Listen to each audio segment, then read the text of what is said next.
Soldier Mage King, Chapter 5 The Fires of Idirsholas, Arthur.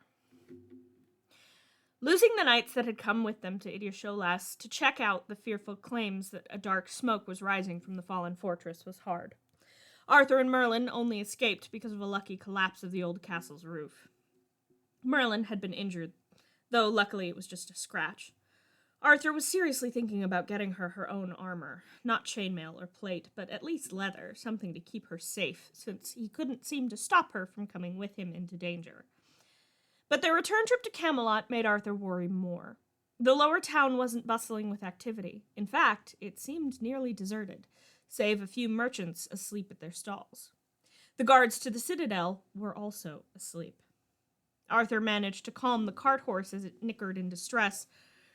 The man driving the cart was asleep too. In fact, there was only one other person awake in the whole of Camelot, Morgana. It got worse. The Knights of Medir had followed them, but there was another rider with them. Hooded, maybe helmed. He couldn't tell from here. They were here for his father. They had to be. He and Merlin rushed back into his father's room, and Merlin wavered on her feet, tottering slightly before she managed to right herself. Panic flitted across her face, chased by confusion as she glanced at Morgana. Then a soft sort of horror. "We're getting sick," she stated, looking at Arthur, who was panting, sweating in his armor. Morgana looked panicked. "Did you find the potion? The one Gaius gave Morgana?" Arthur asked, checking his father's pulse just to be sure. It still beat strong, and he was softly snoring. Merlin shook her head. "No, I couldn't find the recipe either," she said, and Arthur swore. They had to move his father, get him out of Camelot until they could discover how to stop the knights and cure this disease, before he and Merlin fell to it as well. That was easier said than done. They ended up barricaded in the throne room. Arthur jumped as Merlin slapped him across the face, hard, startling him awake. He gasped and grabbed the water skin where it was hooked to his belt. Pouring a good measure of it over his head, he handed it back to Merlin. She was fighting to stay awake, too. As the pounding of boots through the hall echoed through the eerie silence, Arthur realized they were not going to make it out. Not unless someone distracted the knights. They couldn't be killed, so distraction was all he could offer. All he could give to Morgana, the girl who was like a sister to him, and Merlin, the woman he loved. Now was the moment to admit it. "Get my father down to the cart. I'll buy you all the time I can," Arthur said, cupping Merlin's face in one hand. She blinked at him, and he did what he'd been imagining since she'd kissed him in the tourney tent during that mess with Lady Vivian. He pulled her to him and crushed her lips to his. She gasped and kissed him back, with just as much ferocity, seizing him by the front of his chainmail to pull him even closer. They broke apart, and Arthur pulled the bar off the door, handing it to Merlin, who had tears streaming down her face. He thought he was going to die out there, and then the knights fell. Dust and ash filling the air as they dissolved, leaving only their armor and weapons behind. Arthur blinked. Then a thought occurred as the tired haze over his mind began to clear. He ran back to the door of the throne room. It had been blasted open by some unnatural force. As he made it into the doorway, a figure kneeling on the floor threw up her hand, and Merlin, who had been standing above her, went flying into a pillar with an almighty crash. Arthur screamed her name as she slumped to the floor. The figure on the floor turned, and a red-hot anger rose in him. It was the witch, Morgause, who had nearly tricked him into killing his father. In her arms was Morgana, pale and clammy and unconscious. He lunged forward, his sword drawn only to slam into a barrier he couldn't see.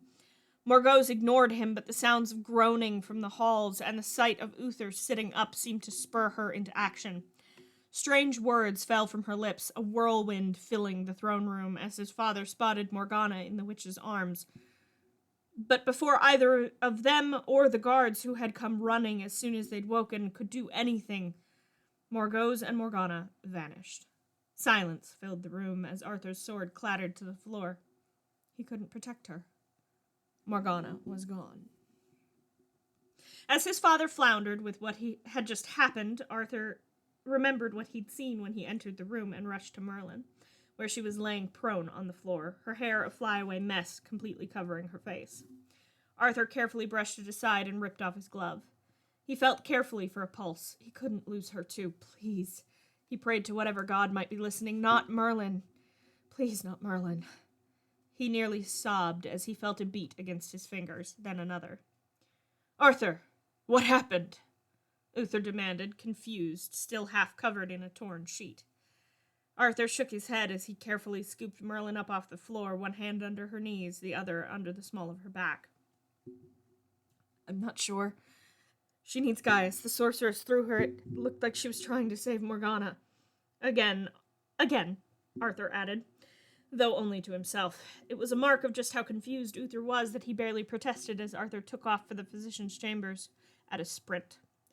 Gaius, who was pulling himself up off the floor, blinked as Arthur banged his way into the room with a prone Merlin, but he'd always been good in a crisis, and pointed to the patient's cot. Merlin had severe bruising on her back, and one of her ankles was sprained, but she would live.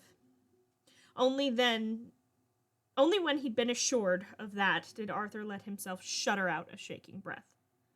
She took Morgana, he breathed. Gaius frowned at him. Morgause, she raised the Knights of Midir. I'd bet the treasury she had something to do with the sleeping sickness, too. That she couldn't get to my father, so she took Morgana. He felt tears slip down his face and turned to hide them. He wasn't supposed to cry. No man is worth your tears, Uther had told him as he watched the body of one of his knights burn. He'd been the first man Arthur had lost on patrol when he was 14. Morgana had been a friend, a sister to him since he was a child. Her loss cut like a knife. He bit back a sob, but it blubbered out of him as Gaius laid a hand on his shoulder. Arthur let himself be guided into an embrace as he let loose racking sobs filling the physician's chambers. He was surprised that wasn't enough to wake Merlin, but he was somewhat glad she couldn't see him like this.